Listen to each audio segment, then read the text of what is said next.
1500 रुपये मिळवणाऱ्या माझी लाडकी बहीण योजनेत तब्बल 26 लाख अपात्र लाभार्थी आहेत। तर पुरुषांनी या योजनेचा लाभ घेतलेला आहे, तर सरकारकडून आता पैसे परत घेण्याची तयारी सुरू आहे। त्यामुळे तुमचं नाव लिस्टमध्ये आहे का, चला सविस्तर पाहूया।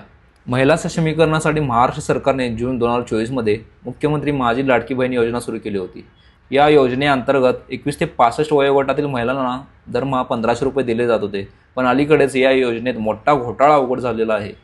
राज्याच्या महिला आणि बाल विकास मंत्री आदिती तटकरे यांनी सांगितले की 26.34 लाख लोक अपात्र असूनही या योजनेचा लाभ घेत होते। तर काही ठिकाणी एकाच घरात 2-3 लोक पैसे घेत होते, तर काही ठिकाणी पुरुषांनीही अप्लाय करून पैसे मिळवले होते। आता या सर्व अपात्र लाभार्थ्यांचे अकाउंट सस्पेंड करण्यात आले आणि जिल्हाधिकारी यांची तपासणी करतील आणि जे पात्र आहेत त्यांना परत लाभ दिला जाईल। तर सरकार अपात्र लोकांकडून पैसे परत घेण्याची तयारी करत आहे। तर चला पाहूया या योजनेसाठी कोण पात्र आहेत। ज्यांचं वय 21 ते 65 वर्ष आहे, जे महाराष्ट्राचे रहिवासी आहेत, ज्यांचं उत्पन्न 2.5 लाखापेक्षा कमी आहे, तर या योजनेसाठी बँकेत खाते असणे आवश्यक आहे।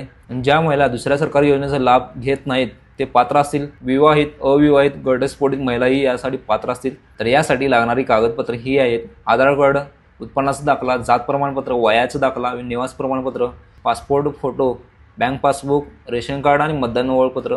जर तुम्ही पात्र असाल तर काळजी करू नका, तुमचे पैसे पुन्हा सुरू होतील। पण जर तुमच्या घरी कोणी अपात्र असूनही लाभ घेत असेल, सावधान, सरकार आता गंभीर आहे। हा व्हिडिओ तुमच्या ओळखीच्या महिलांपर्यंत नक्की शेअर करा आणि तुम्ही पात्र आहात का हे खाली कमेंट करून नक्की सांगा। आणि अशाच अपडेट्स पाहिजे असतील तर चॅनलला सबस्क्राईब करा आणि बेल आयकॉन दाबा।